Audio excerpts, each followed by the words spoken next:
Adequate notice of this meeting being held on the 17th day of November 2022 at 7:30 has been provided in accordance with section 3D of chapter 231 of the public laws of 1975, commonly known as the Sunshine Law. Please rise for play. I pledge allegiance to the flag of the United States of America, And to the republic for which it stands, one nation, under God, under God, indivisible, with liberty and justice for all.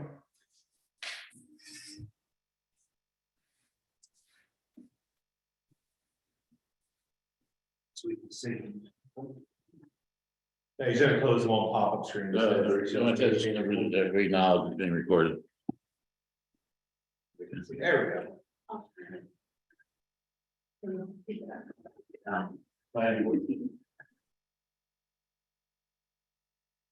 Roll call.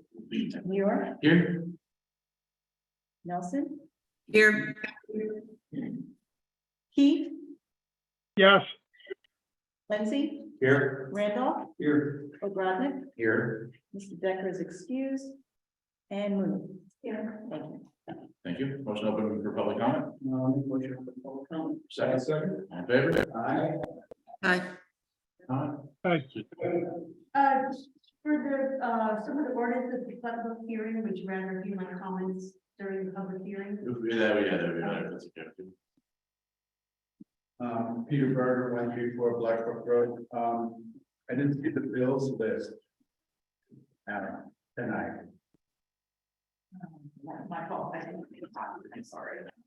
I'll give you my copy and just take a picture of the number for. Do I make?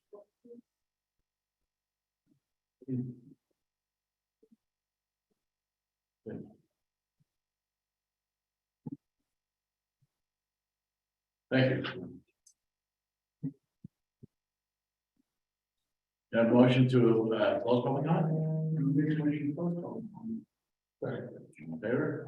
Aye. Motion to adopt regular and executive session minutes of November 3rd, 2022. Make a motion to adopt the minutes. Second. All in favor? Aye. Aye. Abstentions? None. Okay. We have a motion to adopt resolution 2022.82 municipal alliance program grant year 2024. Make a motion to adopt that resolution. Do I have a second? I'll second. Any questions? All in favor? We need a roll call because it's got one attached. I think so. It's for coming in. Yeah. Yeah. All in favor? Yes. Aye. Aye. I'm sorry, I'll go slow for those who are here and not online, because there are two committee members on Zoom. Motion to adopt resolution 2022.83, approve shared service agreement with Alexandria Township for road maintenance and repair materials and administrative fees. I'll make that motion to adopt the resolution. Oh, second. All in favor? Aye. Aye. Resolution carries. Now a motion to pay all bills in the amount of $92,221.10. And I make a motion to pay the bills, the amount stated. I'll second. Roll call vote, please. Keith, Yes. Lindsay, Yes. Nelson, Yes. Randolph, Yes. Muir. Yes. Mr. Decker is excused for this evening. I think the only I'm going to say is probably in the roads commission report, Monday, Iron Bridge will be closed again for the guardrail installations. Then I don't think there's any significant reports at the time. Mr. Decker. Paul, one thing I can report is based upon the reports that we get from DOT. It looks like as if the blasting is stopped for the remainder of the year. Yes, for better or worse, they took advantage of the high temperatures that lasted, so I think we may be done now. Thank you, Lou. And Lou, thank you for your diligence in making sure that there's links up on the website, and people know, especially since they extended it about 4 weeks, so thank you. Report of public safety officials, I don't see any online. Don't see any in the room. Under old business, is our public hearing for ordinance 473.22, amending the parking ordinance. The ordinance was found to be not inconsistent with the township master plan at the planning board meeting held November 14th, 2022. Can I have a motion to open the public hearing? I'll make the motion to open the public. Okay. All in favor? Aye. Suzanne?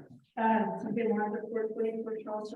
I understand some of the words, like 146.11, 146.15 are already in the ordinances, but with empty tables, right? So you're just replacing. So some of the verbiage, what I'm asking you about is already in there, correct? For the parking ordinance, Yeah. yes. So first of all, it's not just parking, shall stop. So what does stand the motor vehicle mean? Sitting and idling, I believe. Well, I'm gonna look at surrounded by two police officers so they can describe how better than I can. Stopping or standing would be if you had, say, an Uber that's pulling up and you're dropping food off and they're waiting on your front porch and you're taking forever and you forgot they were coming 20 minutes later. Their vehicle's still idling, they're still there, they're still on your front porch. That would be the stopping or standing. Or Service. Right. Say you've got a service that's coming to pick you up at the airport and you're overslept, you're waiting for you, you're scrambling around, and it's a 20-minute. They're gonna be leaving, but they're stationary for a period of time. It's not just like stop and jump out. Okay, that's, so where in this does it say 20 minutes is the definition? And but it says no person shall stop. So an Uber can't stop and pick anybody up. So that seems a little bit ridiculous to me, honestly.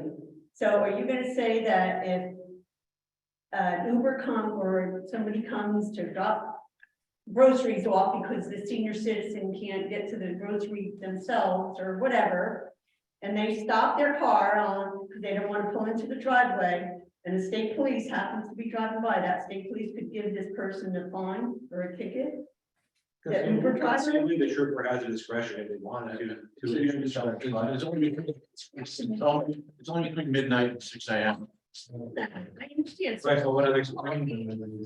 supermarket might not be a good example, but okay, here's another example. I have a party. Okay, I notified all my neighbors, they're all in okay with it. And people are parked on the street and the party lasts longer than midnight. Every car is gonna get it. No, you call we discussed a lot of these options at the planning board. So you call the state police non-emergency number, tell them that you have guests and they're gonna leave their vehicles overnight for one night, and they will not ticket those cars.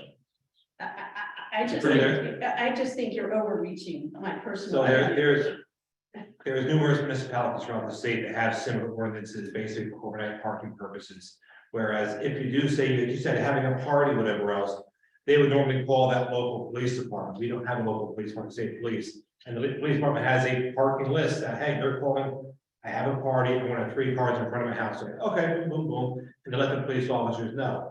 I'm not talking about parking. Right. Say the party lasts till 1 o'clock in the morning. That way you're past 12 o'clock night, so you. I personally think this is, you're trying to satisfy some people. And I personally feel like you're overreaching your authority. That's my personal feeling. Luckily, I live on county road, so I can give a crap, So but that's my personal opinion. Suzanne, on that point, I'm glad that we're just having this discussion with her. So my first thought was that as roads are taken on, they're not necessarily added to the list of roads that township ordinance apply to.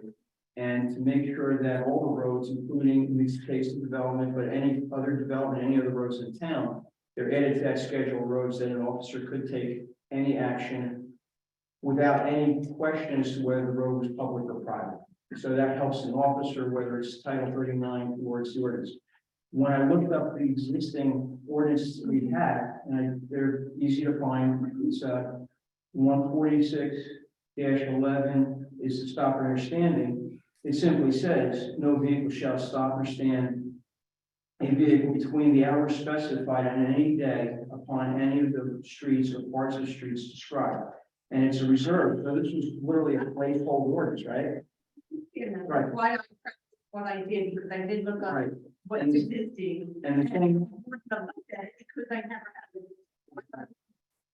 You know, I don't know my ordinance. I completely agree with you. So what happens now, because of situations in one part of the town in development, we realize that the rules on public roads are rules on public roads. And whatever's going on private property or in a case of a group of homes or a homeowners association, the rules end for that particular group at the curb. The challenge with this is we go from dealing with a specific situation on a couple of streets, which is a thorn for the people involved, so I'm not weighing in on the right or wrong with that. But we now to address that one very narrow issue, we're gonna put a blanket over the whole town. So somebody's having a Christmas party at 12:01, they've got to tell everybody to leave the streets or find some kind of parking, because the way this would be structured, it covers every road in the town, which is not really fair to the residents, because there's an infinite number of combinations. And when people get together, you have great parties. I've seen how many people attend at midnight. You're still having a great time. Theoretically, everybody would have to be told, okay, clock hit 12, we don't want to have a problem with somebody being upset, so all you people have to get off the road, park wherever.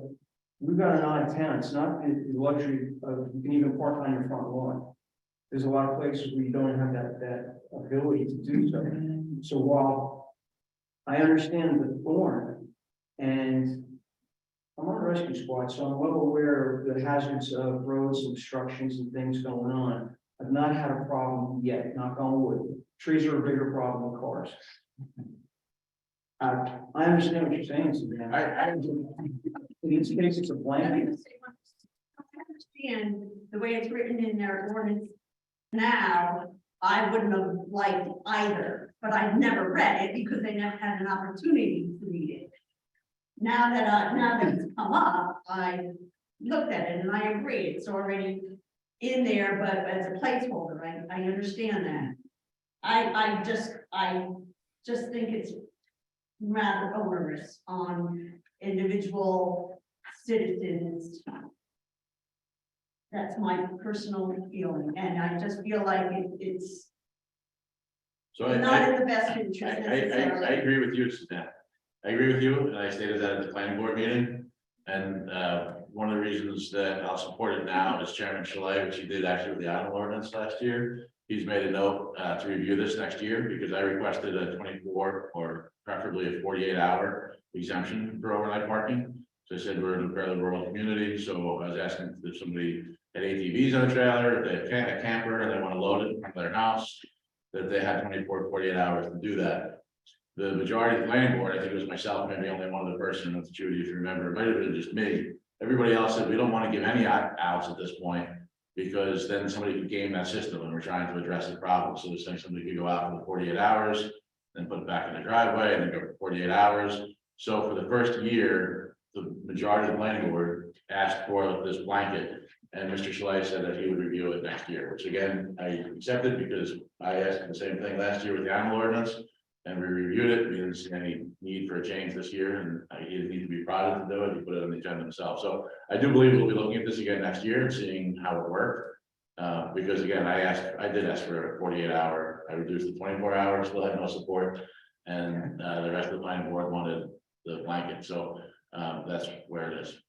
And Paul, if whatever happens, and there's a change to what people are accustomed to now, we have to put signs up all over the town. In compliance with whatever. You have the notification that made every entry come to town, any roads coming in. And you know, you know, we're saying this in a public meeting, but we always talk about enforcement of any of our ordinances.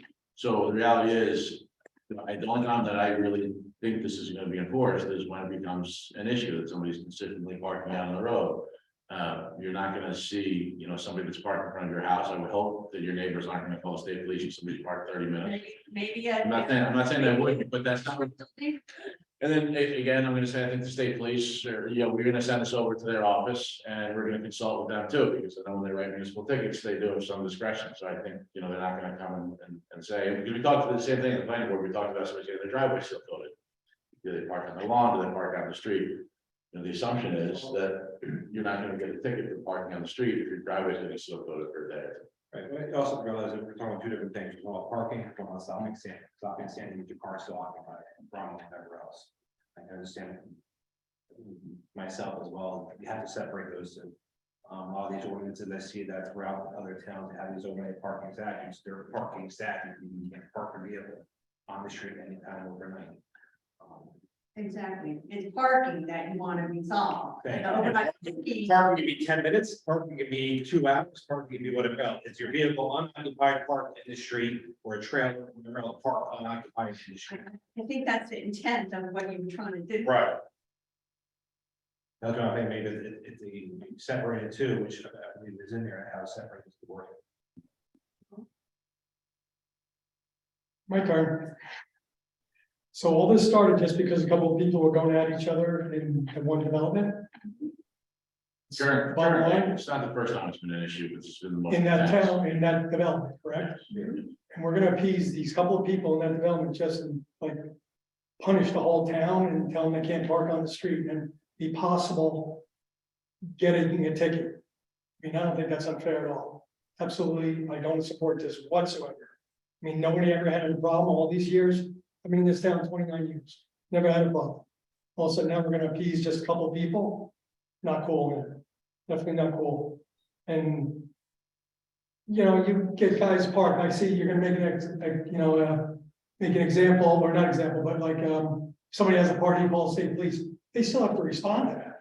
If someone calls and says, hey, listen, there's a bunch of cars on the street, he has to come out there, doesn't he? No. He has to reply. So what happens is, your experience in Livingston, so if someone calls and says, we're having a party, I have 10 cars parked in the street in front of 123 Main Street. Yeah. All right, you note it down.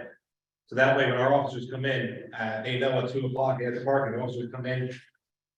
Our department, we send out over the MDTs or the computer, say, hey, in your district, these are the cars that are allowed to be parked. So officer goes out there, he sees a car parked, he's not gonna issue tickets to those cars, because they already got permission. So what do you tell the guy who calls and complains, say, listen, there's a bunch of cars here? What do you tell him? They'll call the state police, listen, they call, they can recreate request for permission, and they receive permission, they're allowed to be there.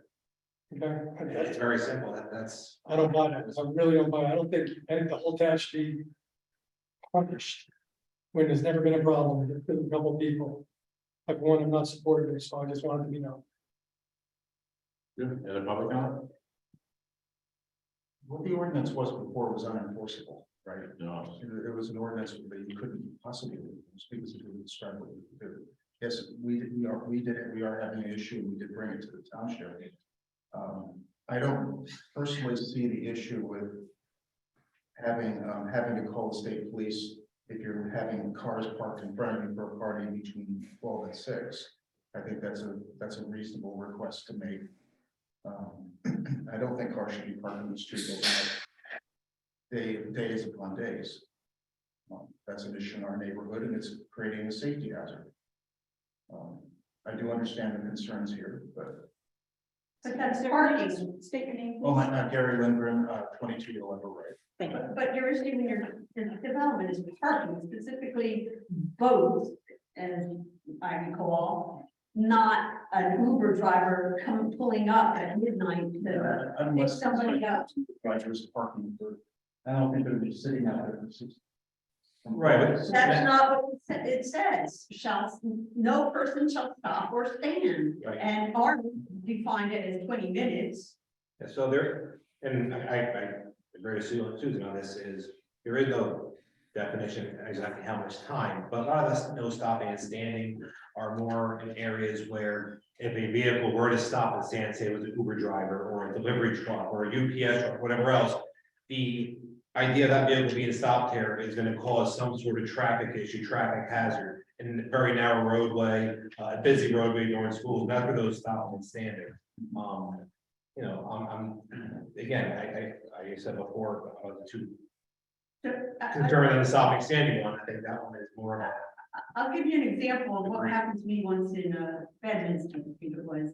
I was riding my bike or walking, I can't remember, and I stopped to talk to somebody on, I think it was on the side of the road, and a policeman came up and said, I'm not allowed to stand there, talk, and it was in the middle of the day. So granted, that was your ordinance, but that's really what you're saying here.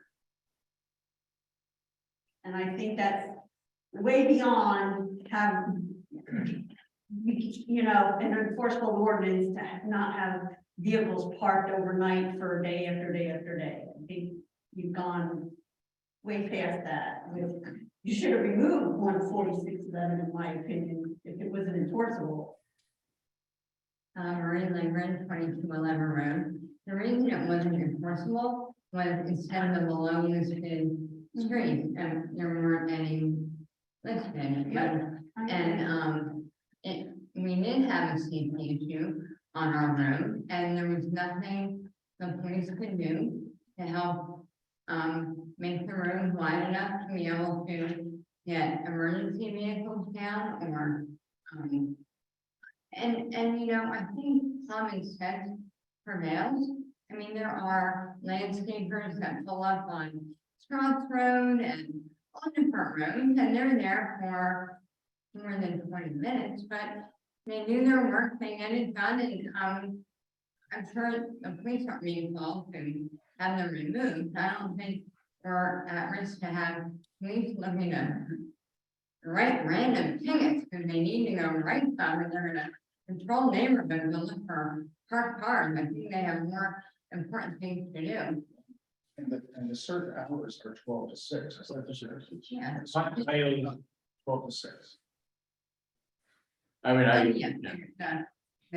Yeah, so we need to remake that. So essentially, so let's say the boat owner goes and moves his boat at night, puts it back on the street, you have the exact same safety problem. I don't think this is solving your issue, the issue, which I'm not saying is not an issue, don't get me wrong. If it's consistent at night, then their HOA has the obligation that they can have it's consistent. So he was able to avoid, so there's enforcement, like Art said, at the curb. So, you know, we're enforcing at night, and if it's there on the street, it's allowed to be on the street, and then he puts it in the driveway consistently every single night. The HOA documents that, and they can take whatever legal action they have to them. During the day, you put it there during the day. He put it on the day, but if he puts it back in his driveway at night to avoid the ordinance, then it's up to the HOA if they can enforce it. Right, and we have HOA. That's And I know, you know, Mr. Kiefer saying punishment, and I've been doing this for 12 years, and I hope I don't get too hardened by it. I'm gonna go with the common sense, and I have faith in all of us that we're all neighbors. And so I don't see the issues. I think it's just here for chronic issues that cause safety. This is the first one that, you know, all these ordinances started this way. If you look at our ordinance book, I think it started in 1959, and you get these blanket, you know, no stopping standing, no parking, and then these streets, they're never filled in because back then they bought whatever the template was. And then all of our speed limits and all of our roadways were all the same. And as we had problems, we then went and targeted certain roads. But the parking is easier to address as a blanket. Again, I made it very clear, I would like to see the 48-hour out. But we're gonna review this again next year, and so we'll see how that works out. We see that the state police is writing a lot of tickets, and it becomes onerous, and so the chief says it becomes something that's punishing people, then we review it again next year on the planning board. But I don't really see that. I have more faith in our residents here that it's gonna address the chronic issues. And again, this came out of one issue, but it's not the first time we've had other cul-de-sacs that our own DPW has had issues in enforcing. We've asked the state police to tow cars, and they may or may not be able to because of the ordinance and the way it was written. And that's happened in a few years over and over again, because some people have steep driveways and they'll leave their car in the cul-de-sac, and then DPW has to plow around it. We've had other cars and other developments that will have family members that, for whatever reason, stayed for months on end and left their car out on the street. And again, those streets are narrower than some of our other roads.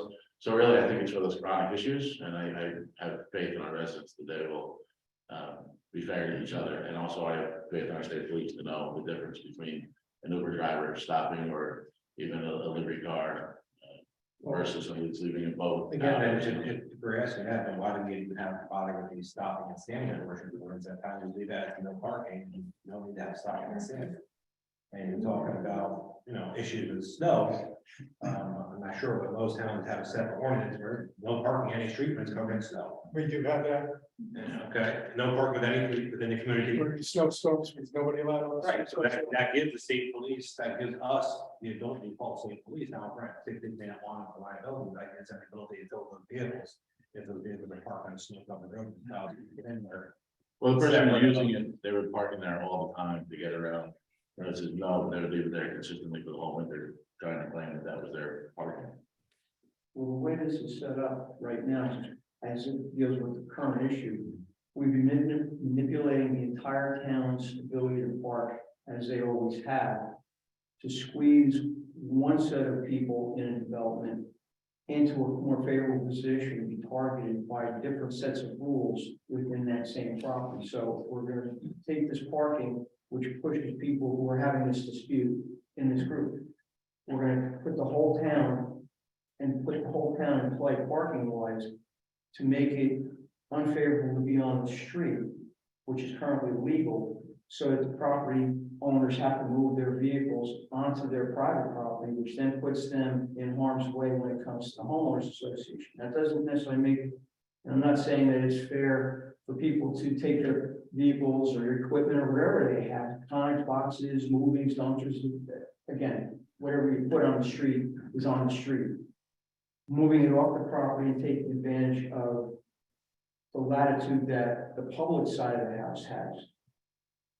While that's a problem, that back and forth in between any group of people, to hit the whole town is still not, in my opinion, the right way to go or a fair way to go, because it's we're using a law to push people off of the public road to make them more of a target on, or more applicable to the laws or rules that an organization has that governs the private property side. Which for this particular instance, and I think you'll probably see this get more enforced in most of the developments, just where the roads are designed. But I think any of our roads, because again, we're a rural community, I would want to see whether you're a development or if you're coming down platform. If you come down there 1, 2 in the morning and people have cars parked there, they're tough to see. Like I wouldn't leave my car out here, Steve, if I wouldn't leave my car out on Tunnel Road, I'd come around that turn and probably hit the back of your car. It's like, you can't see these things all that well, so I think this. Let me ask one question while you're on it. What determines on the road when your tires are hitting the pavement? Because unfortunately, I do have rain, on front of my property. Is that considered on the road or no? No. Assume Street, where you are is your property. Right, exactly. So I'm lucky enough to be able to do that, but Still still, got 2 wheels on, 2 wheels off, left side on the road, right side, because you got the drainage ditches. Yeah. Now I you're. don't know, it's too. Again, you're on- Can I say something? It's hard to interject when you're remote, and everybody else is there.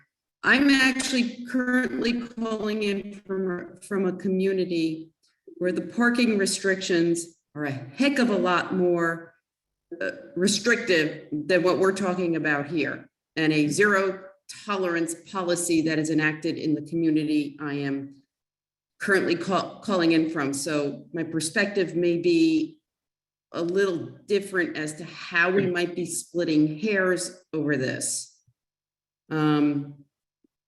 And I'm in a community where if you're having a party, and again, the hours are actually longer than what we're proposing in Bethlehem Township, like they just don't care. I think that's wrong, but are we splitting hairs? Are we overanalyzing every little detail of this? Do we want to collect some data first and, like you said, see where we end up? And instead of That's right. really overanalyzing what we might be thinking here, because and I even snapped a picture of the signs that are put up around this community as to how you can park in this community. And we are about to go out and move our car as we speak. So that's my 2 cents coming from a different perspective. And that's why I kind of equated this to the animal ordinance, because I disagreed with that last year and expected some issues with it. And we had 0 complaints, so we left the ordinance alone. So I think we let this go for the year. We see how many tickets are written, if it becomes an issue, if there's certain hotspots, or there's certain areas where it's over enforced, or there's any issue with it. And then we review it again last year. And again, I'm gonna trust Chairman Chalet because he did that with the animal ordinance without our, having to say, hey, you said you were gonna do this. You had an agenda before anybody said anything. And I'll do the same with this, because again, it says, I agree with you, so I like the 48-hour caveat. But I was the planning board, I think I was the only one, but again, for me, having that kind of collection of data and understanding this, we've never done this before, and seeing where it goes, I think makes sense to get a better understanding of it. And again, we're not looking to. I mean, I get that people, and I get that people want to do what they want to do with their properties, because I am in favor of that. And to tell you the truth, the parking restrictions from where I am currently calling from, I personally would, if I lived down here permanently where I am, I would go to the board meeting and I would do exactly probably what Suzanne is doing now. But it is what it is. But we're just talking without data, and that's my issue. Yes, we have gotten some complaints. We're trying to address things with complaint. We're trying to treat the entire town the same. I just don't see how we could treat parts of the town differently than we do other parts of the town. We've got some roads that are more narrow and windier than other parts of the town where, yeah, maybe you could park overnight and not have an issue for first responders. But I'd like to see that in action. Again, we don't have this, when we ask for our report of safety, because we don't have one here. But we're a rural town controlled by the state police, and there's 2 officers that are in towns with police departments, but based on staffing and what goes on in our area, we'll ask the state police to enforce this. So yes, this is a law. It's not that we're gonna say you're not gonna enforce the law, but like you've heard us in these meetings before, when there's an issue with this road, with a speeding issue or an overweight limit issue, we'll ask for patrols and ask for enforcement. We're not gonna adopt this tonight and then go over to the barracks tomorrow and say you need to enforce this on every single road in Bethlehem Township. We're hoping quite the opposite, that, neighbors are tolerant with each other and they're not asking for enforcement of the ordinance. When it does become an issue, where it becomes a safety issue, then we hope that action is taken, but we're not looking to make this onerous or a penalty or a punishment for, the whole town. But if there is a legislation without data, then because we've got one issue that's documented and that's addressable, with the whole rest of the town, at least in my experience, and it seems from what everybody's saying, there's nothing that's ever been brought up in any of the appearances of the Office of Public Safety officials. It's never been an issue on the first responder side of the house.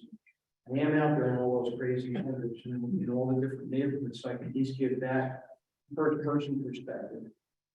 So, in the absence of having but a specific situation on a specific couple of streets, we have no problem. So we're going to legislate to see if we have problems develop, and then potentially get rid of this afterwards, as opposed to this if it became a townwide problem. Well, anyway, we could modify.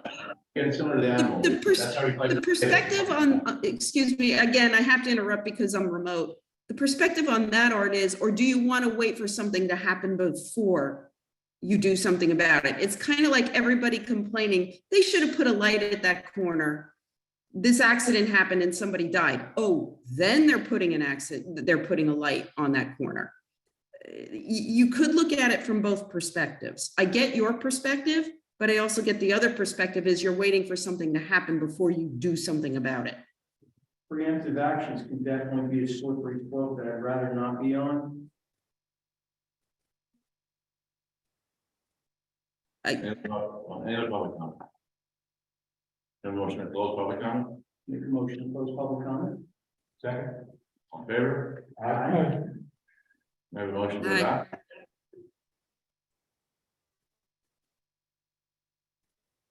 A motion to adopt? I'll make a motion to adopt. Do I have a second?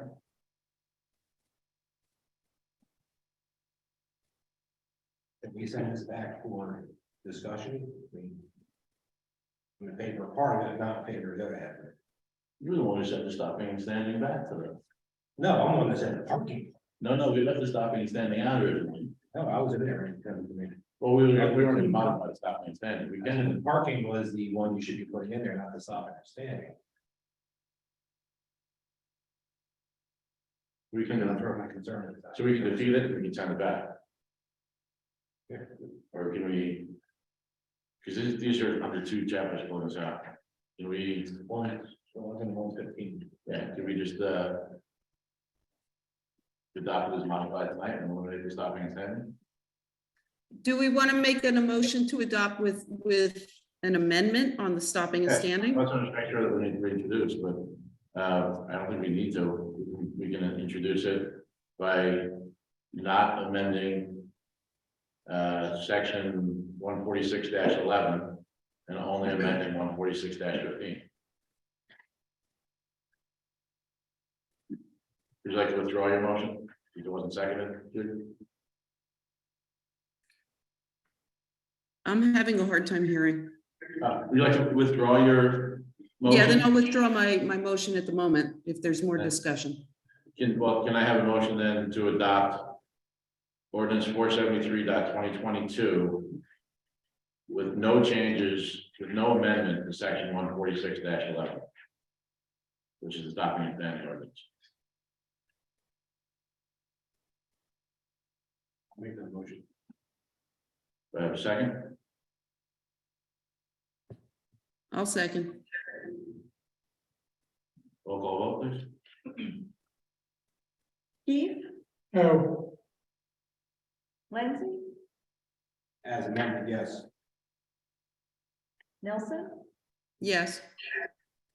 Randolph, Nope. Muir. Yes. So stopping and standing, the motion carries with no stopping and standing, parking, and we will review, within at least a year. Thank you for the discussion. Next, we have a public hearing on ordinance 474.2022, the tree ordinance. Ordinance was found to be not inconsistent with the Township Master Plan. The planning board meeting held November 14th, 2022. Can I have a motion for the public hearing? I'll make a motion for open public comment. Do I have a second? I'll second. All in favor? Aye. Public, Suzanne? Aye. My same comment that I had given many times. Table 2, recommended leading street trees. Iris caloriana. Whether you call it red for pear or whatever the hell of a pear, it's not a good tree. Okay, I really do not think it should be there. And then, on the list of, table 7, add list of invasive species. So we don't have a list of invasive species now, and this is gonna be our list of invasive species. Again, with this, I will admit, I have to rely on experts, so this is from the forester and the Highlands, that's all I can. No. What I'm trying to get at is when, in this ordinance where it says add table 7. Okay. Is that adding to an existing table? Oh, no. So this is a brand new table. Yeah. So then I am gonna highly recommend you go list of a few invasive species. There are many more, and some that are horrible, barberry. And there is no such thing as a sterile barberry. Okay, I do the trails. There are acres and acres of barberry, bittersweet. Japanese, Asian bittersweet, I've seen it take down trees. I am constantly having to clear trees from the trail that bittersweet strangle. So, So I'm not saying add these, but because the list is just too exhaustive, you can refer to the New Jersey Invasive Strike Team if you want to do that. But if you table it as list of some invasive species, people will know it's not just 4 species that are invasive. so we can modify that tonight and say, we add next to it, list of invasive species, in parentheses, examples, not comprehensive. There you go, that's much better. Okay, so we can do that. get rid of the Pioneer coloring on that. Which, The tables out there? That is in table 2. It's under the delete section, and then that's also listed as Exactly, invasive species. exactly. So why would you recommend it if you said it's invasive? No, I'm I saying, don't think you just noted that, see what's deleted, there were 3 that were originally in there. And then there were 3 that were deleted, that was taken out. Wait, say that again? I didn't understand. If you look under, If you look at table 2, these aren't the comprehensive tables, these are the edits to the tables. So table 2 is adding Oh. yellow wood and deleting those 3. Oh, wow. So we did this. Wait, and so, oh, thank you, but why do you want to delete red maple and sugar maple? Again, I don't have expertise in this. So we sent this list to Islands. Yeah, but the deleted part got added, right? Yeah, but that was Comment. based on, they've seen this, and some of it might have been their suggestion. Red maple and sugar maple? You can't plant a sugar maple? I understand they probably won't live as we have global warming, but they like colder climates, but. Man, wow, sugar maple is like the prettiest tree ever, red maple. In the fall, I think I have a red maple on my front yard. well, there's Said I don't Japanese know. red maple. which No, is I don't have, different. I don't know, this is a regular red maple. Yeah, I would That's question second generation. deleting those. And again, these are not, none of them are meant to be, like, we're not gonna come in and say, you have a sugar maple, you didn't plant the right trees. We're just trying to help you out. I understand, and I think you had a list already in the landscape ordinance from Joyce that had given it, so. But you're right, it does say delete, I apologize, I missed that word, but then I don't understand why I want to delete red maple and sugar maple. Okay, Any other public comment?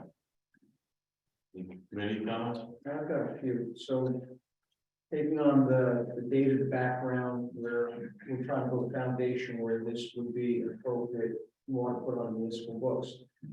When I'm going through it, have there been cases, let me bear with me, I make my notes really quick, where the way this tree ordinance is structured, where it would have stopped, say, an abusive practice on attractive land? I mean, I don't know, that's why I'm asking. I would say there's probably 2 examples where it probably would have stopped it on steep slopes. All right, if they were, the way this is structured, but if they were part of a forestry plan, the forestry office agent said you can cut it, then that supersedes what would be there. So unless it was a private landowner that happened to be doing that, and they didn't take the time to get a forestry agent on board, this might apply, okay? So that's possible.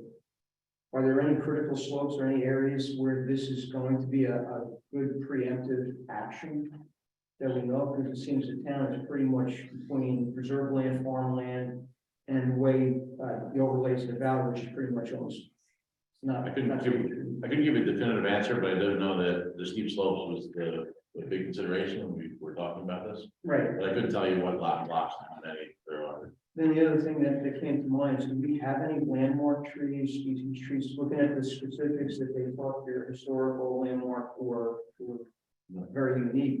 Is there anything in the town that we can help? And Suzanne, you might, would we have anything that's in the works? I know a tree has to get really old before it hits that list, and I don't know the definition of landmark, I just know there are some really beautiful trees. yes, there are. Yeah, nobody's able to identify anything that would have an official landmark preservation. All right, but it sort of addresses it. My next question, section 4.6, when you go to that, it seems like a pretty big hit.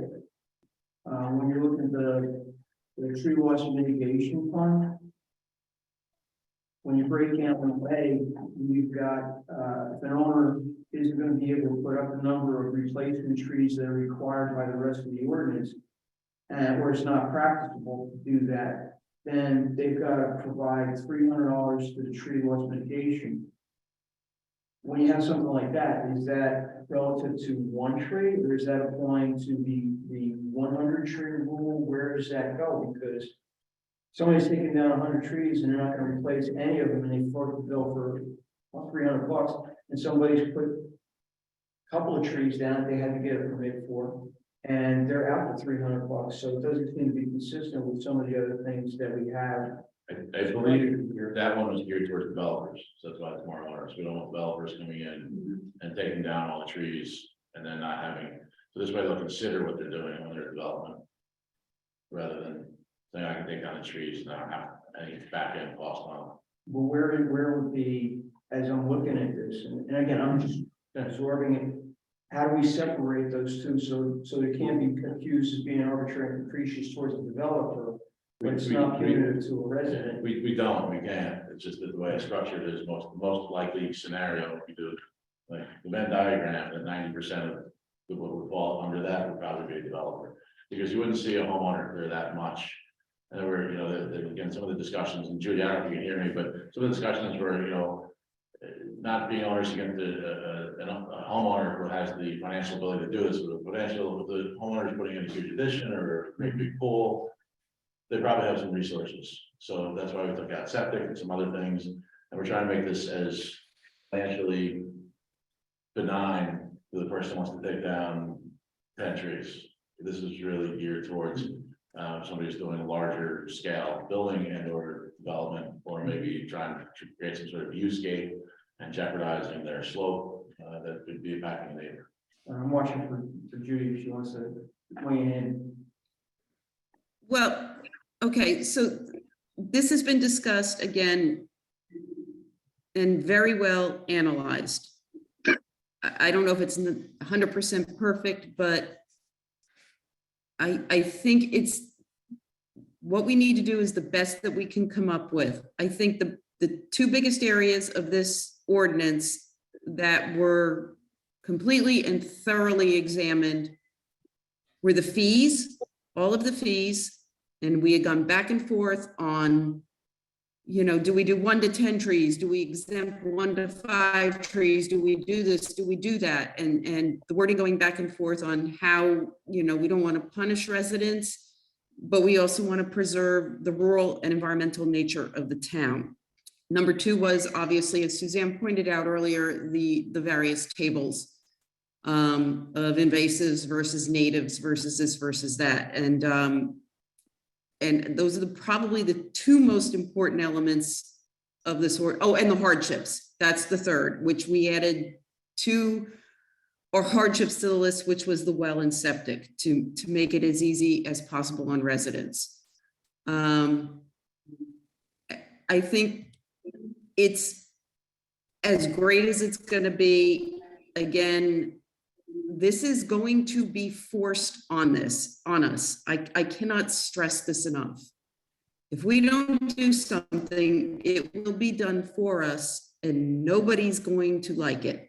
This is part of the tier B to tier A, which I didn't know until this year it would actually be forced upon us this quickly. I actually would have thought maybe 5 years, 6, 7 years down the road. But it's coming quicker than we would like. So I do think everybody, including the immense participation of the public, other committee members, past planning board members, or even all the way back to, I guess, what was called the Board of Adjustment versus the Land Use Board, have put so much into this that I think right now, this is the best that it can be. Yeah, I guess this is my personal take as an elected official. I really believe in property rights. I wouldn't want to impose, and I try not to have been on our land use board, starting on the Board of Adjustment when they were 2 different boards, to now the joint board, and I always advocate for property rights, and that's what I feel is important. One of the reasons that I live here in Bethlehem, and this has been, in lack of a better word, kicked around for 20 years, this tree ordinance. And one of the reasons that I support it now is that I believe that it's as reasonable as it can be. And as Ms. Nelson shared with the tier B to tier A, one of the 9 ordinances that are forced upon us is a tree ordinance. And I would much rather be in the driver's seat than have DEP come in, and there's 111 different municipalities that are now going from B to A. And we handed a template for those other 111 11 and say we have to follow the same, but now we own this. So, I think it also helps us because we're asking for a waiver for those DEP regulations. When we go in and we've been granted a hearing, a date yet to be determined, we can go in and say you've asked for 9 ordinances. Look, we've been working on this one and we now have this. And we're asking for a waiver on X, Y, and Z ordinance because they're 2 owners for our town, but we've already showed you a commitment in the fact that we've already produced this one for you. So I think it is important to us at this point as a control tool, both to preserve the rural character, but also a control tool from DEP putting outward pressure on us. I brought this up last time. I just still am very confused about the understanding of how the wording. I'm not saying it's wrong for the steep slope that you just mentioned, and also in section 2A. Where does it say? I'm getting confused, and I apologize. I don't remember that I have ordinance, but. Does it say steep slope? Well, so in 2A, it goes, permit required, blah, blah, blah, blah, blah. Riparian areas and steep slopes and riparian areas that do not exceed 10%.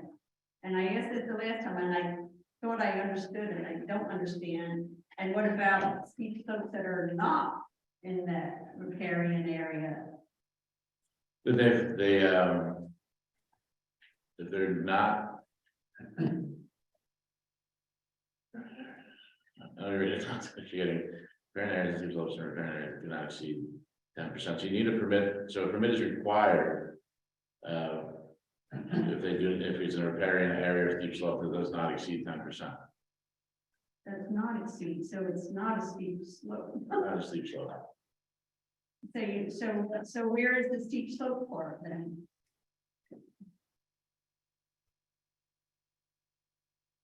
I know we have a steep slope ordinance, I see. I'm gonna say, I think this was done with that, because I don't think the permit would be issued.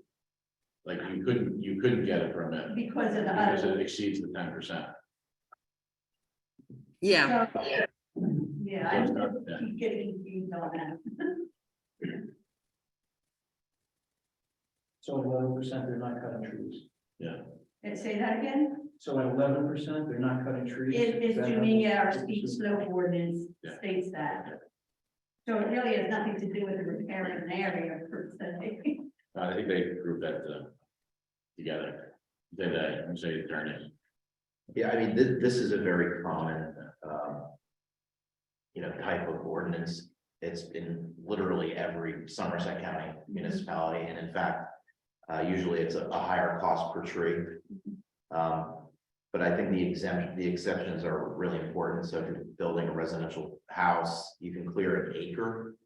I've seen tree mitigation costs in the hundreds of thousands of dollars.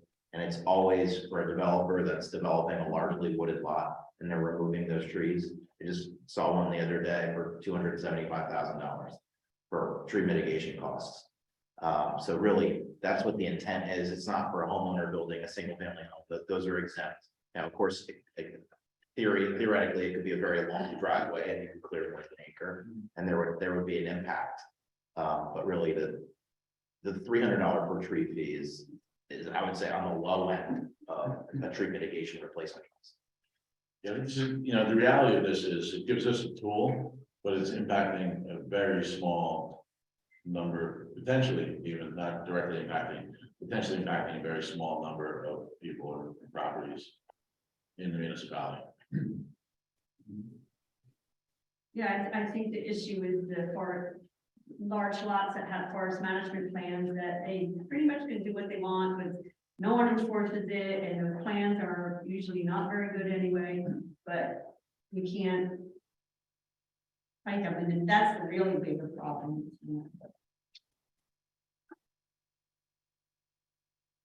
My concern is always who exactly is this going to affect?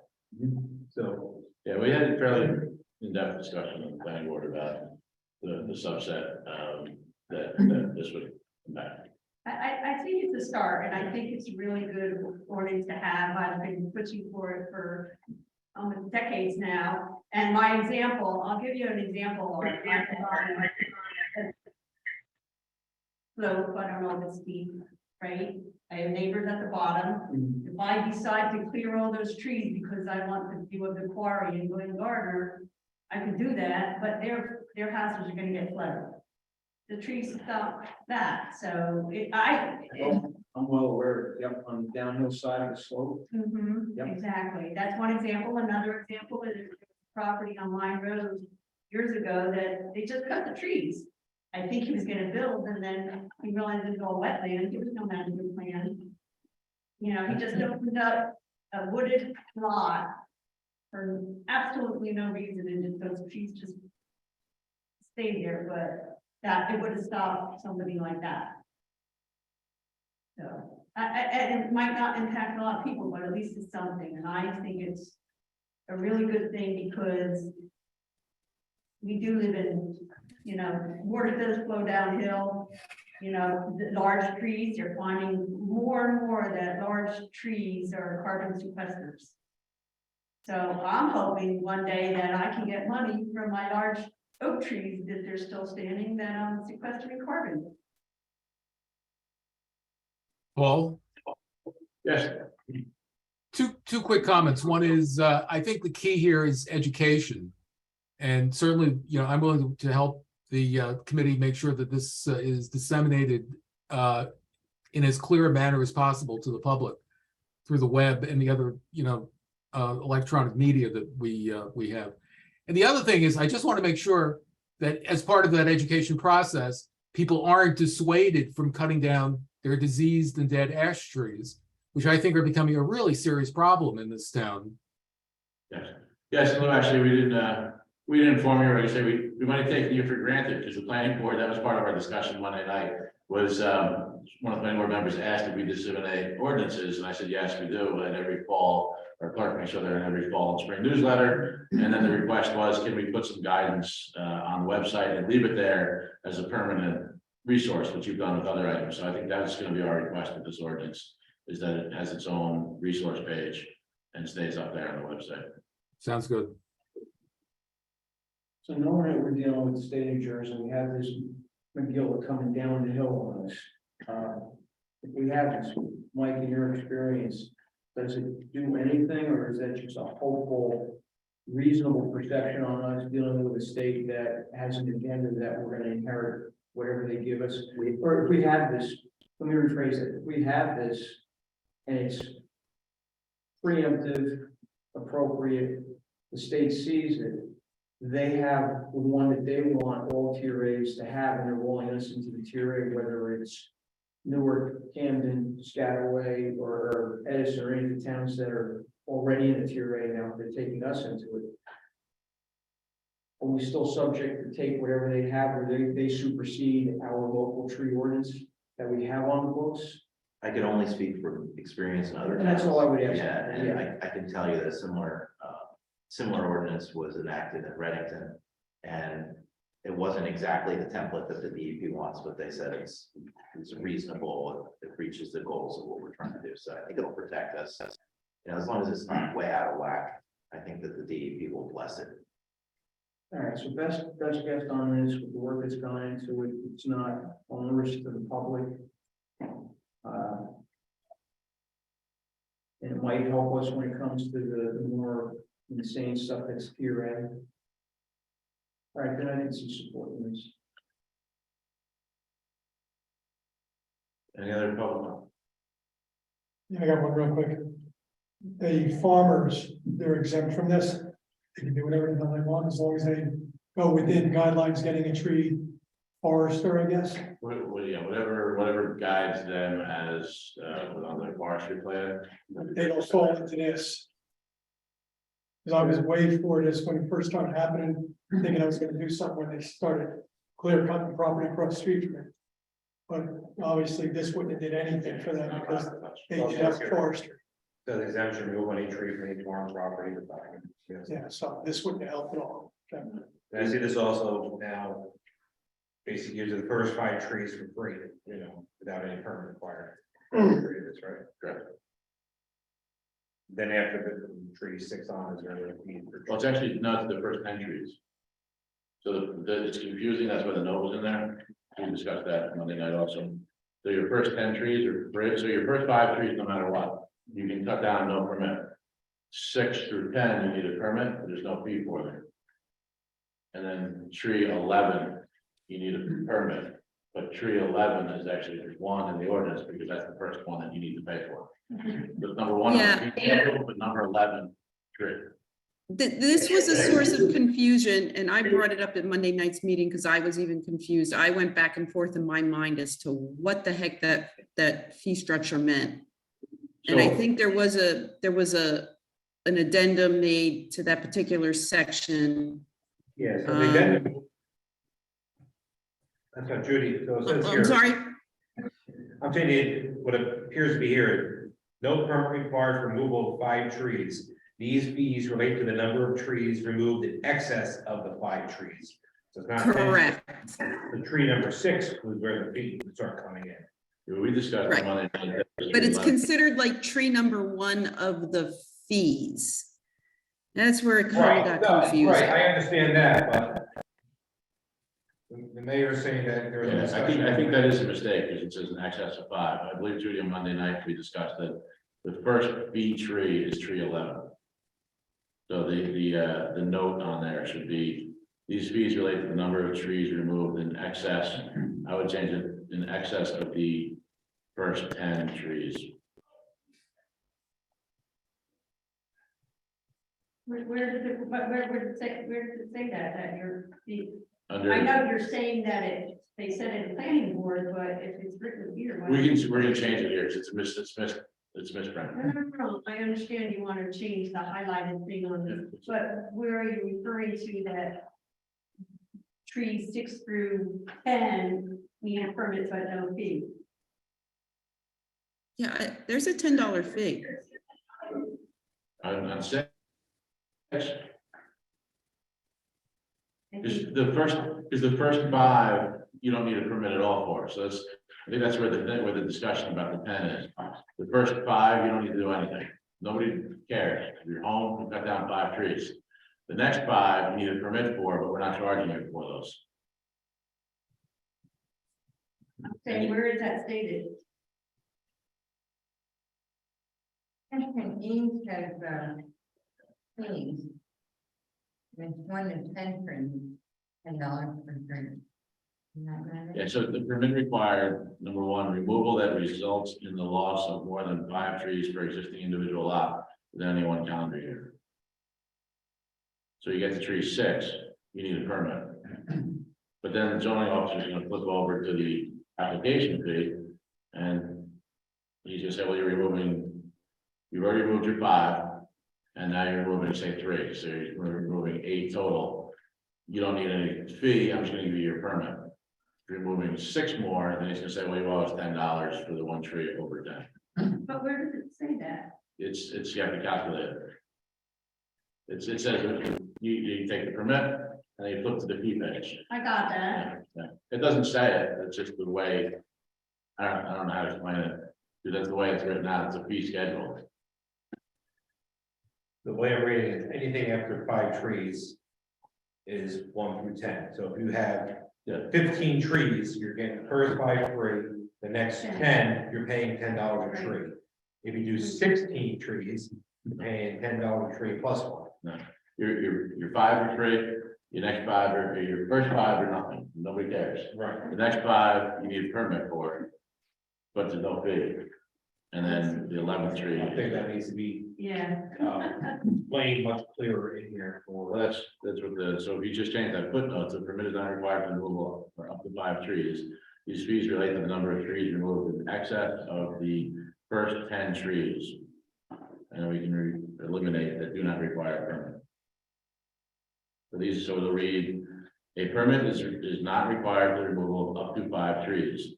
These fees relate to the number of trees removed in excess of the first 10 trees, period. And that's the footnote to section 2, F, Correct. one down at the bottom of that page. Now, just to confirm, none of these permits, whether it's 5 trees, 10 trees, 15 trees, are involved in under the exemptions. In other Correct. words, septic systems, trees that are gonna pose danger to house, property and everything else. You're taking down those type of trees. None of those are Correct, permanent. Or need to get permits, I should say. correct. And there is, on the previous page, I'm putting a removal of 1 to 5 trees does not require filing approval. Right, I'm saying, same taking down, I got 12 trees next to my barn, they're about to come down. Take them down. And, okay. And the ash trees are exempt too. If they're dead and diseased. Right, that's if the dead disease doesn't matter how many, I can take them all. That's why I said it's a very small subset that is potentially, but it's like Suzanne said, it's that. And Suzanne, I'm sorry, I don't know, it doesn't, like, the footnotes are the best way we're trying to explain it. Because I know that's the way the ordinance is written, it doesn't like write out every single stat. It's up to the zoning officer to understand that the permit's not required, the permit's not required for 5, then if it is required, I'm not gonna charge you a fee. So you're asking to change that footnote to say trees removed in excess of the 10 trees. Correct. Yes. So, and is that what Judy heard? Can I hear Judy say that that's what she heard at the planning board? Judy, can you hear Suzanne? I'm sorry? Suzanne was asking if you agree with my clarification that the fees start on the 11th tree. So that our statement would say a permit is not required for the removal of up to 5 trees. These fees relate to the number of trees removed in excess of the first 10. Yeah, I'm okay with that. I think that's the footnote that was supposed to be, that's what Ms. Kuzinski, Mhm. but that's what I have in my note, I don't have my notes. I mean, I fought hard about this on Monday night, about that whole fee structure and how confusing I thought it was. So I want to make sure that, give me the final wording right now. Paul, reread that to me, because this has been a sticking point with me. A permit is not required for the removal of up to 5 trees. These fees relate to the number of trees removed in excess of the first 10 trees, period. The second sentence still doesn't make sense to me. No permit required up to 5 trees. Fees, can we just say fees start at 10 plus trees? I mean, to me, it's still not, These fees relate, I said these fees start, then we can change it. The permit is not required for the removal of up to 5 trees. These fees relate to tree number 11. yeah, I would state it more clearly. Yeah, I would state it clearly like that. Fees begin at tree 11. Yeah, because it was written to me a little bit in legalese, and I didn't like that. Make simple language in this. Well, that's what this is trying to do. So this is a footnote. This is not part of the ordinance. So it's trying to put a simple language into it. So the permit is not required for removal of up to 5 trees. These fees begin at tree 11. Yeah, And then again, just confirming that, are we gonna have a list of invasive species that we can go off of as well? I mean, I know there's some that are added, but according to this one, it's empty, there's any invasive tree, there's no permit needed to take it down. So, but it says including but not limited to, now, I mean, you probably don't have a lot, but I do. Referring to the New Jersey Invasive Strike Team website is much better. The list is, it changes. There is something there, okay, so. Yeah, and the list changed based on some, like, for instance, we didn't have myelin in it in our area, and now it's all over. So it's best, I think, to refer to. That's fine. areas. So we put another footnote in. Yeah, I wouldn't put that in the ordinance, but I'll put a footnote. So in B3, we'll put a footnote and say reference. I think it was the New Jersey Invasive Strike Team, that website that has the best record, but I could be wrong. Well, we can verify reports. It's a footnote. It's not, it's not. So I'm gonna put that in there. We'll put it in there. Yeah, I mean, what's invasive is Right, understand. sometimes not necessarily in agreement with everybody, but. I said strike team. I expect them to come to my front lawn. Start ripping and Harvard in. Now, Oh, you wish. Did you know that your ticks love hanging out in Barberry? Yes. Another good reason to get rid of it. Any other public comment? And do we feel comfortable with the footnote, which is the normal people language? Okay, so have a motion to close public comment, Make a motion to close public comment. Second. all in favor? Right. Motion to adopt, Make a motion to adopt. Well, second. Judy, you need to be part of it. Okay, Okay, roll call vote, please. Keith, I don't agree with everything, but it seems like there's enough there that's gonna be good for the town, so I will say yes. Lindsay, Here, so yes, I'll say yes, but. Nelson, so help me God, yes. Randolph, Yes. Muir, Yes. All right, thank you. I feel the same. This is like one of those, wow, no celebration of the ordinance, but I think it's a good step. I always thank, Ms. Nelson, and the planning board, especially the planning board, that worked very hard on this. Again, if we didn't have to do something, I would not be in support of doing something, but it's a good start. And, I think it'll prove beneficial to us for various reasons, like we shared, working with DEP and also preventing some steep slope and some other issues. So, but again, I'm stressing it more than I think I need to, but the planning board did work very hard on this. And, like I said, I've served on the land use board for on and off for about 20 years. And so I've seen the different people and iterations really sweat the details on this. So just want to thank them and recognize them for that. And Ms. Nelson's been much more integrated in this process than I have, because they shared it with Ms. Wilder. I couldn't tell you the difference between most of these trees. So I was hopefully relying on more expertise there. Thank you. So under new business, discussion determination of Thursday, January 5th, 2023, 7:30, the date of the year 2023 reorganization meeting. A motion open for discussion. Make a motion open discussion. For a second. All in favor? Aye. Any opposition to that date? In our usual normal, so Lindsay, you may have to do it remote. Right, correct, hopefully. Mr. Spencer, is that acceptable to be remote in the reorganization? We have a procedure on the third, so I'm not sure how.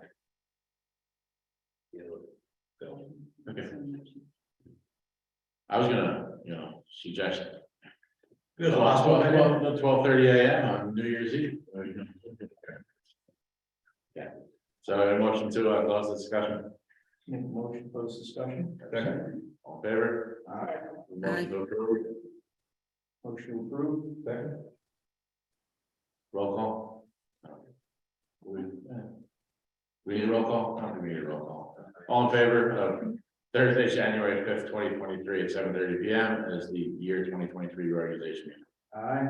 Aye. Aye, Opposed, abstentions? Motion carries unanimous. Discussion to re-advertise for year 2023 professionals, the prosecutor, the alternate prosecutor, and alternate public defender. Motion open discussion. Make a motion open discussion. Second. Second.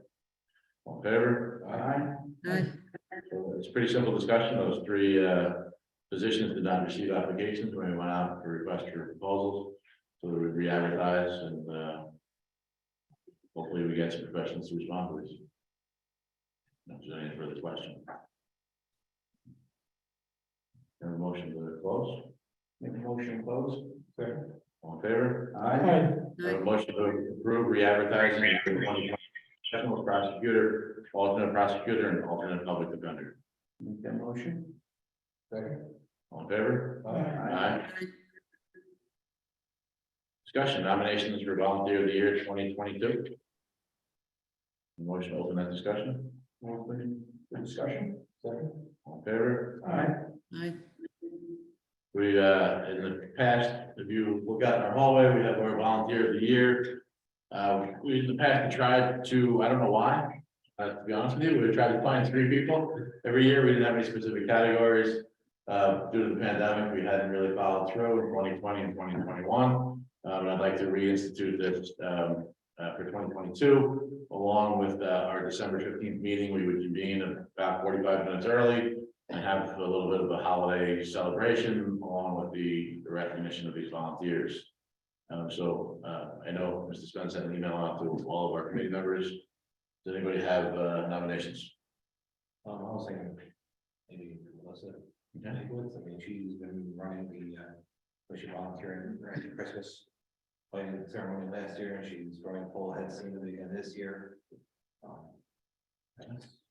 So Melissa Mankiewicz is started our Heart of Bethlehem celebration last year and has jumped headlong into that. So I think it's a good recognition.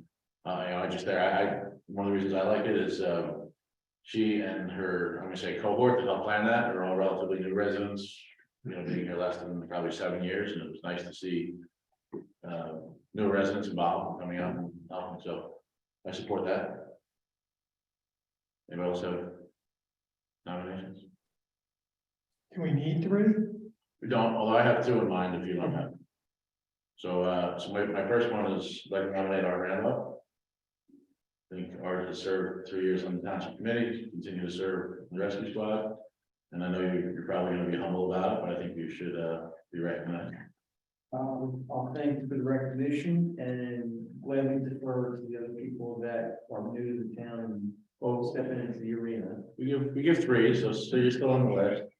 And then my second, was, Bonnie Mulhern, who, has been a Girl Scout leader, PTA, and works, had been working in our school district and been helping our community in various ways. We'll be helping out with the tree lighting, kind of sub-planning of the Heart of Bethlehem this year. If anybody has any opposition to it, and Bonnie is a Marine veteran also. Any further discussion? Anyone else recommendation? No. So we have Melissa Mankiewicz, Arthur Randolph, and Bonnie Mullen. So we'll advertise, I think, we'll probably start at 6:45-ish. And we'll some light refreshments and go through those volunteer of the year awards. Any question? Marty, you accepting this? I'm not gonna bust anybody's shots, but if you find somebody else that's No, you're it, pal. okay. You can voluntold. Thanks, Steve. I've gotten too old to argue over some things. I'll fight for my coffee, but We'll have coffee then, so. which meeting? 15. So is it? Carl's over at the 14th. No, that's our. Okay. 15. Big week here, Bethlehem. The 13th, maybe. Might as well take the week off. Celebrate the holiday. I got a motion to close that discussion. Motion to close the discussion. Second. All in favor? Aye. Thank you. Excited to bring that tradition back. I report the zoning official, Mr. Mullen was excused. He was at the League of Municipalities this week. Report township attorney, no report. Report of health and safety coordinator, Mr.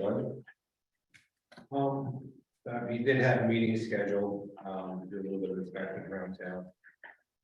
For end up falling on election day, so we decided to put off till after the holidays. So that's where we're at. Okay.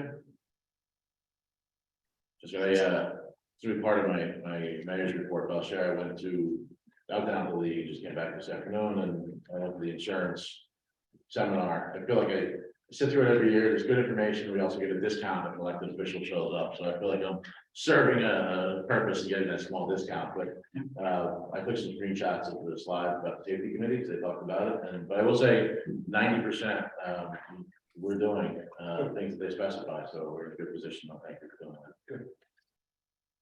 Report of finance coordinator. Ms. Johnson, I don't know if Art was here in person, so he has a report from our tax collector, but I don't know if you have anything else you'd like to add. No, go ahead. I didn't, other than the tax sale happening in December, I don't really have any other updates. I didn't get a chance to speak with the tax collector this week. All right, thank you, Troy. All right, so in talking to Gene, our tax collector, he wanted to just share with everybody that we had 8 properties that were facing a tax sale. And working with the people, he was able to figure out how we could reduce that down from 8 to only 2 properties that are now facing the tax sale, which is a really good accomplishment. We want to point out that just making the consistent effort that through the first 3 quarters and we're on track for the 4th quarter, that we're almost at 100% on the revenue collected. We wanted to get it out there for everybody to understand that as this process goes on, anybody that's forgotten the date, let it slip a little bit, delinquency notice will be going out, so he's prepared for phone calls and work with people on that point as well. He's been working with the attorney that was hired recently to help with those tax sales. And he's been sending the information out as requested so that that process can move forward. Seems to be favorably received when dealing with the public, since I'm here often enough to see the interactions, which is pretty good. So we wanted to make sure we shared that, and I have accomplished that. Thank you. Yeah, I'm just gonna add, I think, we have monthly staff meetings now, usually after our second Township Committee meeting. In our last meeting, we're nearing the end of the year, so we're trying to discuss any delinquencies, whether it's tax, and then also animal licensing, which is always an issue, as small as it should be. And so we made a lot of effort this year. We asked our staff, and I think they did a great job. And Dan, as administrator, I know you worked with our tax collector and our animal licensing. And so I think, like we said, we had, I think it was 16 properties and brought it down to 2 for the tax sale. And then I know the animal licensing, we were going to send out, and normally we would 52 delinquencies for animal licensing. We would just send out a summons and they end up in court. This year we had our animal licensing official call all of those people. And we brought that down to, I think, less than 10 this year. Yeah, so most people came within compliance, we saved them the court fees. That's what we're here for. We've been elected, but we're all still neighbors. We're trying to make sure that we all work together. So I was thankful and proud of our staff and our administrator for working with our staff members to accomplish that. Report of land use coordinator, Ms. Nelson. So the one thing I have to add for all of the ordinance discussions tonight, at the last meeting, at the Township Committee meeting, we had talked about, we preliminarily started talking about the solicitations and the background checks, regarding canvassers and various people who come door to door. So that discussion did move to the planning board on Monday night. Again, it was high level. It is going to continue on as the ordinance subcommittee from the planning board takes it on and starts to amend that ordinance. This is a very old ordinance, as we discovered, actually dating back to blue laws and referencing, maybe not being able to do anything on a Sunday. And even the wording of this ordinance is worded in older English, should we say. So I don't think this is going to be a huge discussion, but they're taking that up per the committee from the last meeting. Thank you, Mr. Spencer, for bringing it to our attention the way that it was written, that there was inconsistencies in that that would cost the town dollars. And yes, land use is usually pretty dry, but if you read this ordinance, like on Sunday, it wouldn't just say you're not allowed to solicit on Sunday. It said you're not allowed to solicit on days commonly known as Sunday. And the intent was to avoid hucksters from coming to town. So we'll be looking at some language and updating those, but it's somewhat amusing for usually was rather dry. So thank you. Report of governing body members, Mr. Lindsay. Couple things. Back in October, a couple residents from River Road reached out in regards to concerns with the ash trees and the power lines over there. I did speak with Amy, our JCP&L rep, and they did send forestry crews out there to review everything. The response was that he went out, took a look, informed that the remaining trees are not in JCP&L's right of way and do not qualify for removal.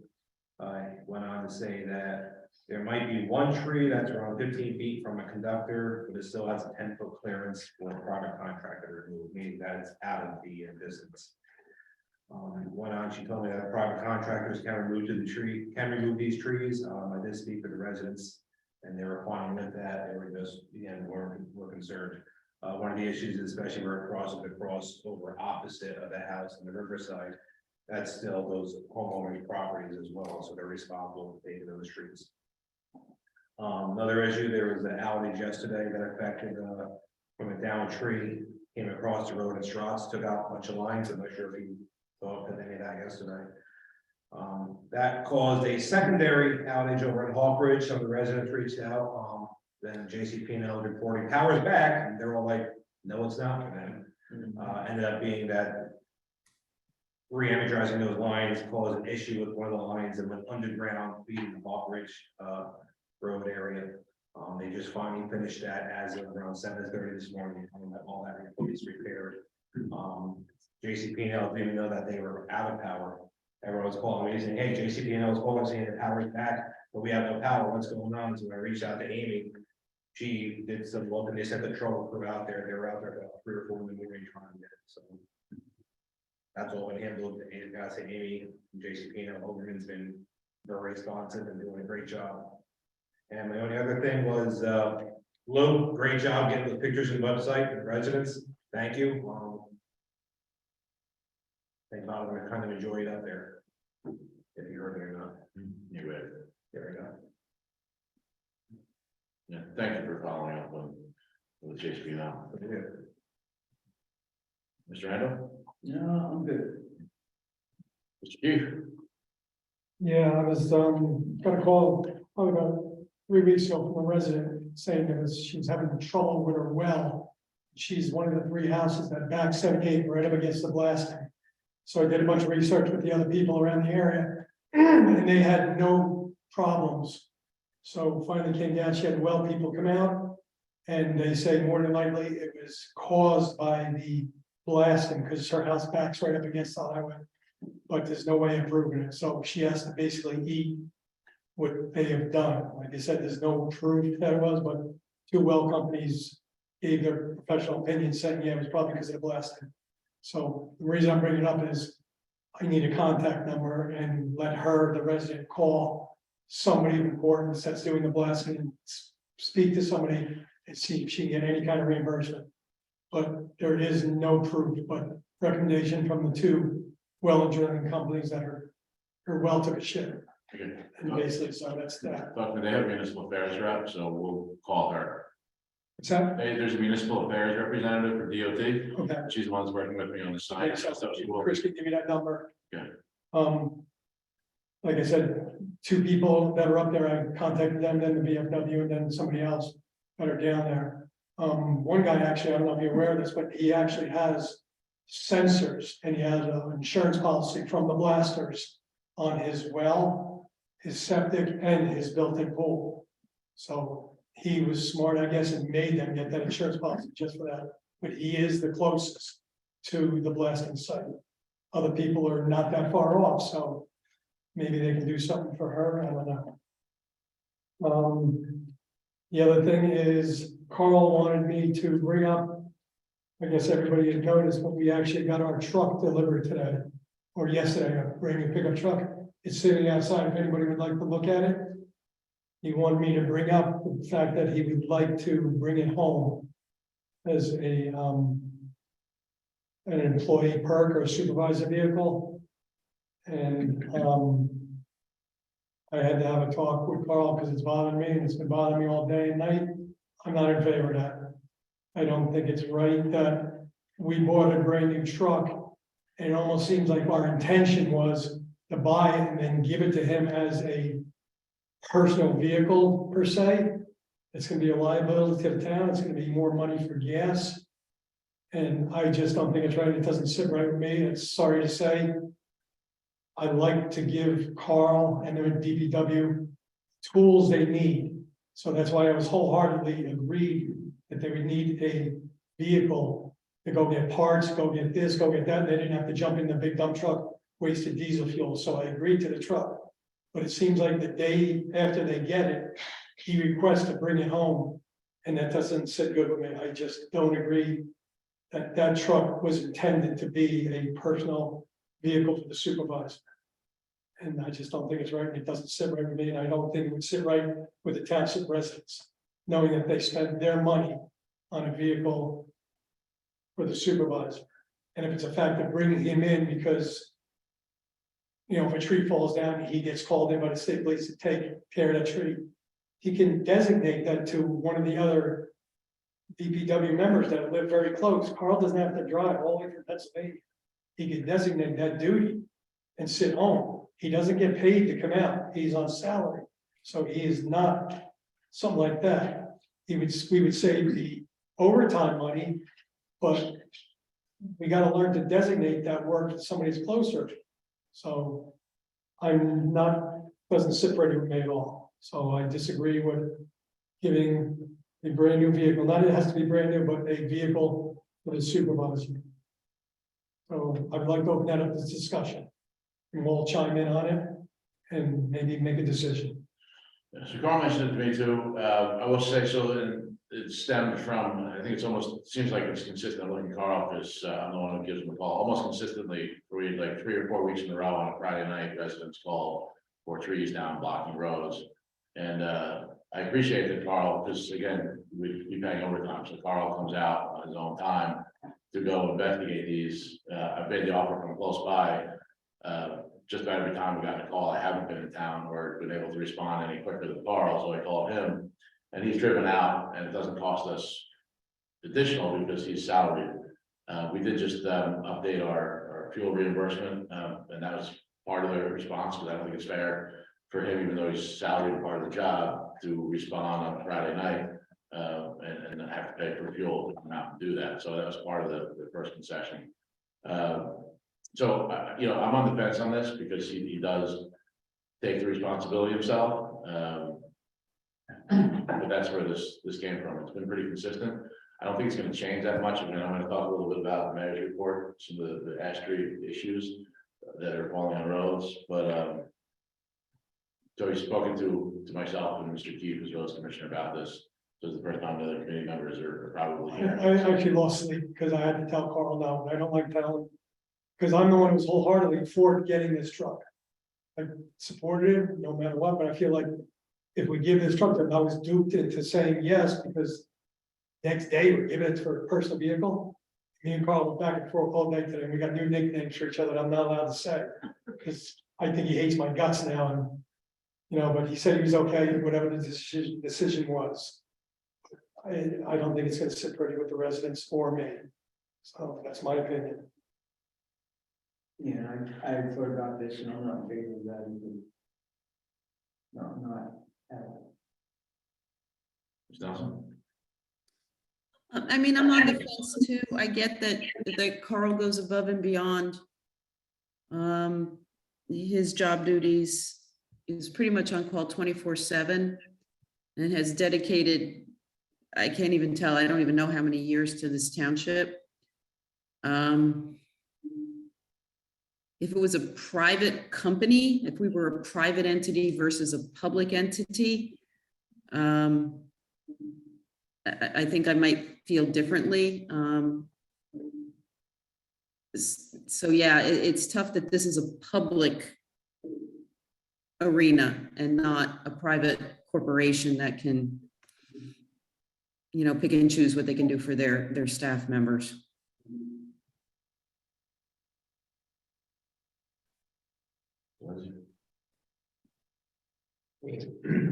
I understand he does, you know, a lot of work and everything else, but again, I'm the main crash investigator for my town. I live 45 miles away. Don't give me a part of it. And I got to take my own personal vehicle. No matter when I get called in, I don't get a luxury of having a take-home car. Especially, you know, our finances as strapped as they are, and you know, I mean, regular taxes. I don't think against this. I suggested to Carl that if there's gonna be a snowstorm, like say tonight, we know it's gonna be a snowstorm, Carl goes home, take the truck home. You know, he knows he's gonna come in for the snow and stuff like that, so I was gonna ask if there's like particular hurricane, snow. he said he didn't care. Carl! I know you're there, come on. Give us the nickname, Carl. Give us the nickname. He said- I can't say it. No, don't say it. I can't. He said we get lawsuits against us, we did it in public. So, And kind of like your idea, Steve, like I said, we know foul weather is coming in, he needs to. breathe. yeah, I mean, I'm not against letting everything alone, but the next day after we get a brand new truck, man, So, it's so, time to crucify us. so Carl, why don't, I know we asked for your input, but I said, why don't we do this? I think we're all amenable to if there's a predicted storm, I'm gonna say storm, so whether it's hurricane, windstorm, snowstorm, that the likelihood of you responding after hours, you can take the truck home. And then other times, if it's unpredictable, like the past few weeks when I've called you, we've just made the adjustment for the mileage, you'll at least be reimbursed for your fuel costs for coming in. Well, that's fine. I mean, instead of just taking truck, I'll just take my own personal vehicle home, those other times. Cause I know I gotta come back anyways. But it gives you the flexibility in case you wanted to. So this way, Steve Right. goes, not really saying no. Is, No, we Just so he discussed, can he sleep said the tonight. same thing. He'd rather take his own car. is there anything liability wise you have to concern about that maybe? It's covered under the township policy, so if there's an accident, there's exposure. Yeah. Okay, so that, we need to take a vote. It's the policy decision that you have the ability to take the vehicle if there's a potential storm. Other than that, it's not it's not there for daily use. Right. Daily That's use, fine. daily use at work, not to and from. Okay, thank you. Thanks.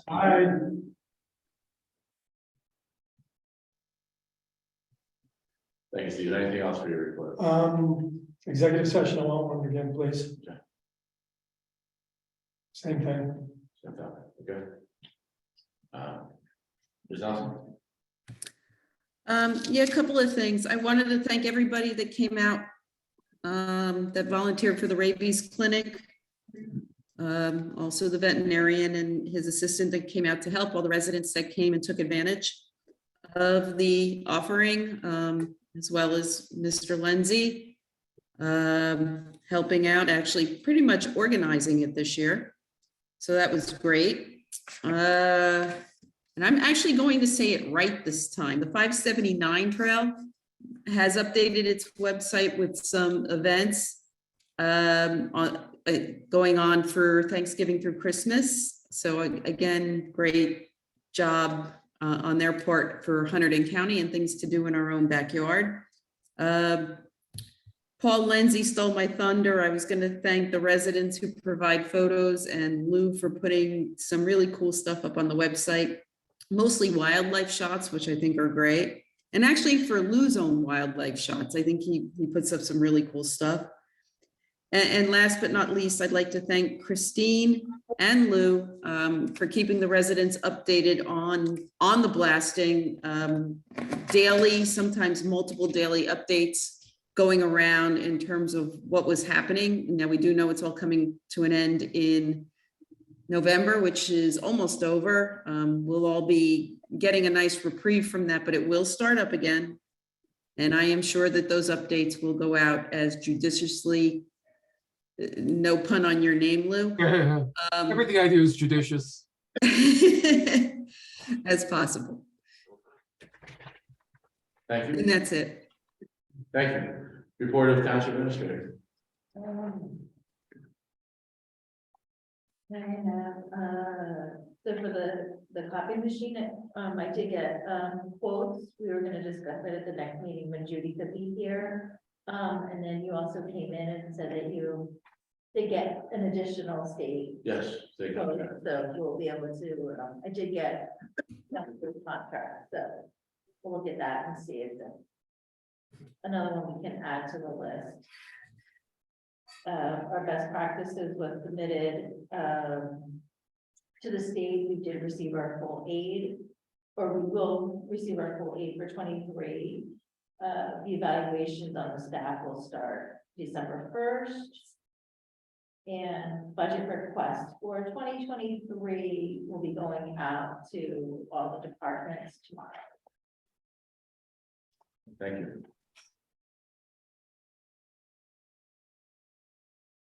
I'll add any of the liaisons for those staff departments, if you'd like to work with your department, feel free to reach out on those budget requests. So we can have them trimmed as quick as we can when we get to the budget meeting. Anything else? That's it. Any questions for this morning? Committee? Okay. Report mayor has a few things. Speaking of Carl's dedication, because I left him for a little while, we both attended it was via Zoom, but we attended the salt mitigation seminar last night in Muscatine Watershed Association. There are a few resources, a few things we could probably implement. Carl and Mr. Keefe, I'll get you involved. We'll talk more about it, and it will be available actually on the Muscatine Watershed Association website as a YouTube link. They're going to edit it a little bit because it was my understanding this would be about an hour, and I think it was over 2 hours. I was had another meeting to go to, so I left about an hour and 15 minutes into it, and I know Carl stayed through the whole thing. So it was some good information, not the I know we all talk about the salt usage, so definitely not the silver bullet that we were looking for. But I will share, safety is always a priority, but I will also share the budget is going to be stretched as thin as it possibly can be next year. So I think salt is one thing that we're definitely looking at usage of, so that we're not overusing it, just simply because of the cost factor. So anyway, we were both on that. I wanted to share, I was at League of Municipalities for the past 3 days. I attend all the sessions. I know I joke because there are a lot of after hours activities, but I really do sit there. And for me, I go there for the sessions, and it's been a lot of time. So it's always valuable to come back. And so I was already talking to Ms. Mooney about talking about the budget. There's our property foreclosure ordinance. Was supposed to have been amended at this point already based on the 2021 governor's executive order. And so we'll be making those adjustments from 2023 because we can't introduce an amendment. But we have a few foreclosures, and it's required by state law that banks register with the town. Right now, we're chasing those banks. And so it's up to them. We'll still have to continue to chase them, but they have to pay a registry fee. And then the annual renewal fees are pretty steep. So not that we're looking for income streams that way, but it is something that we've not been taking advantage of. That will be helpful going forward, and it also helps us then get those back on out into, because the taxes are paid on them, but we don't like them sitting there vacant, so we'll get them back onto the market and have residents back in them, because the banks aren't going to want to pay those fees. They're rather, I think, rather stiff. And again, like I said, I sat through the insurance class. There's quite a few things about our safety. We've already seen some emails. I know Ms. Nelson, you're in charge of personnel technical support. The JIF is spitting off, it appears, to have a separate cybersecurity JIF because the costs are so onerous. So this way our insurance, our main package will stay relatively affordable, and we'll see what the cybersecurity package is going to be looking like as they spread that risk across multiple municipalities. And then attended sessions on the abandoned property, farmland updates, affordable housing. And then I spent one session that is not apparently unique to us, because there was a session on volunteerism with fire and EMS. And the league definitely underestimated statewide the demand, because in complete irony, the fire marshal had to come and disperse the room because there were so many people trying to learn how to garner volunteerism within those rescue services. And much like the SALT seminar, unfortunately, there was no silver bullet. A lot of it was consolidation of services, combining EMS and fire. But this is a statewide issue that's really reaching the crisis point, in my opinion. And so I don't have a solution, but we're there trying to garner some information. The other thing while I was there, and this is ongoing, so it started at the league, but ongoing. Some people saw on our community page the ash branch that went through a windshield of a car on election day here on Mine Road. I believe this, I couldn't tell from the photo, but I'm going to assume it was an ash branch on Mountain View that took out the transformer yesterday. And in the last storm, I'm looking at Carl, you don't have to give me verification, but in the last storm, you see all the broken tree limbs, but they're not small, they're actually chunks of those trees on the side of the road. we need to address this. The problem is, we don't have the financial capability of addressing it to the scale that it is. So I don't know what to do, being very blunt, but we're not gonna do nothing. So, I sat with Senator DeMayo and his staff, yesterday and talked to them about this, and we'll continue to work on that. I think based on the financial impact, to address it, we're going to work with other surrounding municipalities. I would hope the county, and that's why I was at a meeting with Senator DeMayo to hopefully find some state resources too. We all work with similar cooperatives, so there is a tree conditioning, tree removal company that we've worked with, and so maybe there's some opportunities there through one of the co-ops. Again, I'm not saying that I have a solution, but I know that we need to address this. It's come up multiple times, and Richard Duty's brought it up tonight, so we're working on that. The other thing is, I wanted to ask the committee about amending some fees potentially. So North Hunterdon Youth Wrestling Program approached me about using our community center. So they had a location that was owned by a foundation, and the foundation was funded through, it was a private foundation that run into some operational issues. So their plans for this year were abruptly changed, and they're looking for a location to host youth wrestling. So it would be like kindergarten through probably like 11-year-olds for the North Hunterdon Wrestling Association. They're looking to use our community center potentially. They're looking between us and the town of Clinton. But Monday, Tuesday, Wednesday evenings from 5 to 8 from December to February. Our current structure is $50 per occurrence. I was going to request that we bill them $50 per week, so they would get 3 nights for $50. And they would be responsible for setting down the mats, and then they would pick them up. They would leave them in the building, but they would be picked up and then we reset for the seniors or any other use that we may need at that time. Is that room big enough for them? There's apparently, it did come up and say it. Okay. It's you, it's not you and I wrestling. Yeah, most of the kids are small. I think it's nice, and I did ask, they couldn't give me an exact percentage, but I did offer, I know usually for our youth sports, 60% of the kids live in Bethlehem, we waive fees, but they didn't give me a percentage, but the verbiage was there are a lot of kids from Bethlehem participating.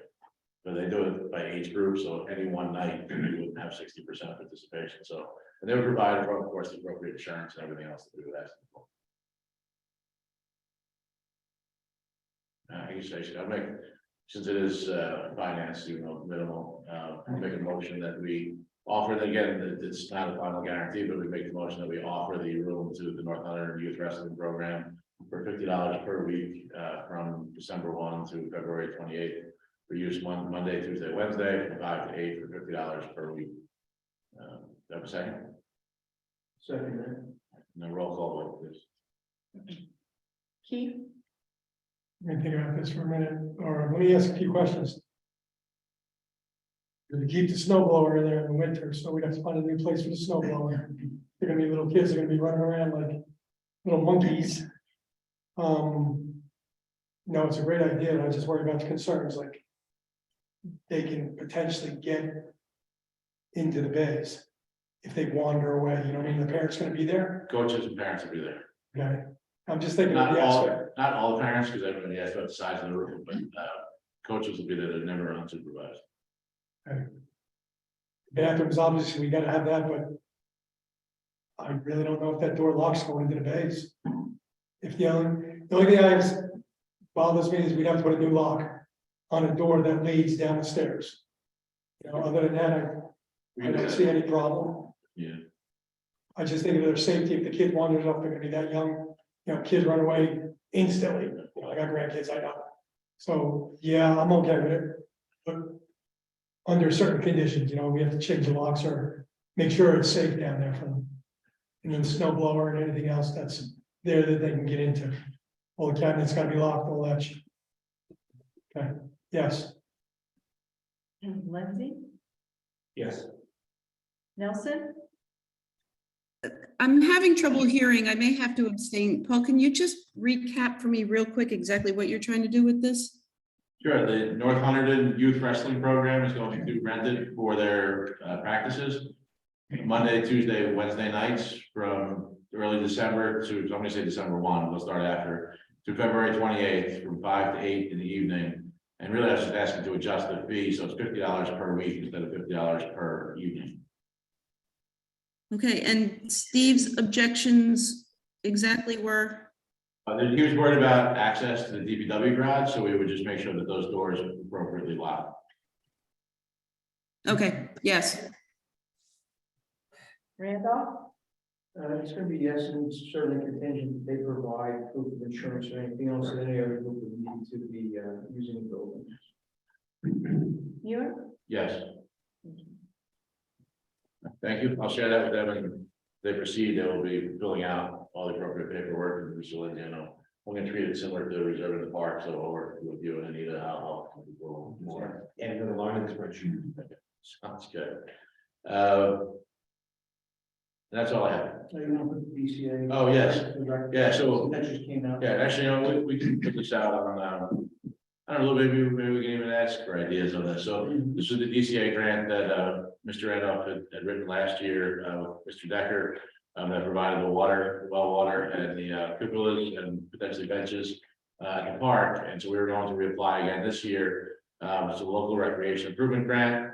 But I think we're gonna try to be more interactive on it and see if residents have some ideas or even in the room tonight of additions to the park. So whether that's, now that we do have a well, do we do something within the snack shack to then add water to make it more useful?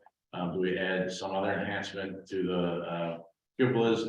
I always ask what can we do to accommodate our seniors even better in that park, and we put in the bocce. Maybe, I know, Mr. Spence, I talked about, I think, one point of having some sort of sign-out program for bocce equipment. So, it's not, that would have to be part of a larger application, but, we can ask this question, maybe Lou, maybe we can ask, I don't know if there's a way we can ask this on the website, for input, or I'll put something out, with my email too, that people can provide. What does that grant provide normally in total amount wise? I think it would. $25 million statewide grant, we rated $160,000. I think they're You usually. want to consider maybe doing that septic system with putting bathrooms in there, or to get the water going, instead of paying rent on the. I mean, that's what John told us. You need more input and what we want to do, Right. as long as it's pertaining to the recreational function. So the water made sense to them, and then because of the way the park was laid out. Then for the record, I initiated it when it was the clerks, the CFO, it was a whole bunch of people that actually stitched this thing together. I threw a little match on some dry paper and they ran with it. So I might have my name somewhere in the weeds, but they did all the heavy lifting. So, yeah, so it doesn't specify a dollar cap. I don't know if there really is one. We were awarded $60,000, I believe, last year. So it's, We covered 70,000, they gave us 60,000. it's very good. So they cover costs associated with updating community centers, ours could use. So it's not necessarily a subject to Heritage Park, but these are all geared towards giving better access to community resources. So community centers, playgrounds, pools, fields, walking or bicycle trails, rail trails, multi-sport courts, recreational facilities. So, Can the benches be used? Like, we had ideas about putting yeah, we should benches. do more benches on the actual trails. Don't forget, I still got a resident who said he could buy one. I committed to, so with two, but I still think that, at $60,000 or $70,000, we would like to look at a more significant project. Yeah. Thank you. Thank you for the reminder. Thank you. Oh, yeah. Motion open for public comment. Make a motion over the public comment. Second. All in favor? I- Any public comment? Mr. Berger? Peter Berger, 134 Blackbrook Road. I'm with Steve. I'm against giving Carl a company car. That's an expensive perk. And if you decide to do it, I think it should be put to a vote because it means taxpayer money. Plus, we just got a track, give me a break. I have a question for Mr. O'Brien. What's going on with the Manini case? And Judge O'Brien on December 8th. So we had a case management conference on October 26th. And he's retiring. He's going off the bench next year. So we're going to be getting a new judge that's going to handle the case. And he's encouraging the parties to sit down and try to come up with a resolution. And he's gonna bring us back on December 8th. And we're gonna get, into more substantive issues with respect to the appellate division's overturning of Judge O'Neill's initial decision that was in favor of Bethlehem Township. So who's going to be involved in that? Is this going to be a backroom deal? Anytime you're in litigation with any party, the court is always going to encourage a resolution, discussion, and try to facilitate any type of discussion that would lead to, essentially nothing can happen without full, land use applications and public notice and many hearings. So there's nothing is going to be behind. Nothing's going to be resolved December 8th. No, I'm certain that nothing will be resolved. And the reason I ask is, I filed a complaint with Mr. Mullen against Mr. Manini with drone photos, etc., for land use violation. That was in July. And just recently, they've been putting it off every month. Just recently, I got a paper from the court. And I called Donna. It was scheduled a hearing for Mr. Manini. It's a state against Mr. Manini. The hearing was supposed to be the 22nd. So I called Donna ahead of time. And she said, oh no, now it's being put off till after December 8th. And I'm kind of curious, what does a land use violation have to do with a non-decision-making date of December 8th? You'd have to speak with the prosecutor. We don't handle prosecution of any ordinances from where we sit here. Can I speak with him? Sure. Yeah. If you're a victim or you're a complainant. Well, I'm on, I don't know what I am, I'm a witness. I'm not sure what I am, but I'm on the paperwork. Yeah. I would log in and talk to the prosecutor. I couldn't call him on the phone or do any of that. Or can I? I think generally, I think the better thing to do is log in on the Zoom call and have a discussion with him, but. Oh, well, he called it off for the 22nd. Prosecutor didn't call it off. No, that was done by the court. It might have just been a scheduling issue from the court. Well, I'm just going by what Donna told me. He said there was an agreement made that nothing would happen until after December 8th. No, it was postponed again another month. But anyway, can I reach out to the prosecutor or not, or there's no Zoom meeting set because she called it off? I mean, I can't handle adjournment requests in municipal court, but Sure. yeah, I mean, reach out to the prosecutor. And I also understand that there's 2 municipal complaints that are pending. One for truck parking and another one for vehicular parking in the mountain zone. Okay, right, So there's right. 2. Yes, Yeah, Yeah. so they're consolidated, I would imagine, into one.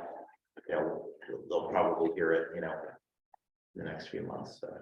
In regards to just saying, if you're on there as a witness or the complainant, you should be able to reach out to the prosecutor. You're part of the state's yeah. thing. You should be able to have contact with them, whether it's email, phone call, whatever else, to say, hey, what's going on? Should I get his number from someone, or what should I do? I mean, I don't handle the I municipal. would ask Donna to provide the number. We don't. Yeah, Came out, I said, none of us have any idea why she said the 8th, and we have no idea why it would be Best bet, yeah, ask Don for the contact info over to him. I'll try to contact them in some way. Since you were talking about advertising, is the committee in charge of hiring the prosecutor and the public defender and those people? Yeah. So you guys get an application, review it, vote on it and hire or not? We consult with the court because our administrator has to work, and if you remember in January. This committee here was the first committee to ever bring in all the professionals, so you got to meet the prosecutor during that process in January last year. Yeah, I must have missed that one, Yeah, you did. I guess. Yeah, first time ever happened, everybody's pretty happy to see it. It's Bring it again, we already do it again. bring in the ones that exist, or are the old ones quitting? We don't know, I don't know why people apply or don't apply, but we've told everybody that every org, they're gonna have to, any professional is gonna have to appear in public again. For us to ask them questions, even if they're the only applicant, before we vote to approve them. So they're to replace the ones that are working now. I don't know that. Oh, This one now could apply. I don't know why he didn't apply the first time. Maybe he didn't see it, maybe he was on vacation, oh, or he could not apply, and then somebody else could apply. We don't know until we get the applications. okay, I guess I understand it. So the crew that's working now in the court, Could be the same, could be different, on January 6th. okay. I wish I could- What if nobody applies? We keep advertising. Yikes, but no court then. That's, again, when there's a delay in this case, there's some scheduling conflicts, so we don't know why the court chooses the schedule they do. You know, we're responsible for the municipal side, we're more, I say HR, does the court staff show up on time? Do they do their job, as far as we can see, as far as scheduling and getting, progressing these cases? But it's up to the state judicial to actually judge their performance, judge the scheduling, and oversee that. So we really don't ever know any of those details that you're asking. And the only thing that we do as a municipality, it's a shared court, so we are, because those are tax dollars, we're involved in the negotiations of the partnership with Bloomsbury and then the rentals from the other courts. But again, once those are set, it's turned over to the court to operate. We don't understand, like I said, we understand, but we don't get involved in how that operates. Thank you. Any other public comment? Motion to close public comment? Make a motion to close public comment. Second. Favor? Aye. Motion to enter executive session to discuss one contract issue. No action will be taken, so we won't be going back. Before we go in, I have a question, because Lou's gonna kick me out, as he closes I'll this. stay on. You can leave me in? Yeah, Okay, I wasn't sure if you had to close it all down to. no, I can leave you in. Okay. On that note, though, I need a bio break. Okay. So, that motion, Make that motion. all in favor? Aye. Take a quick break. Thank you for those who came out tonight.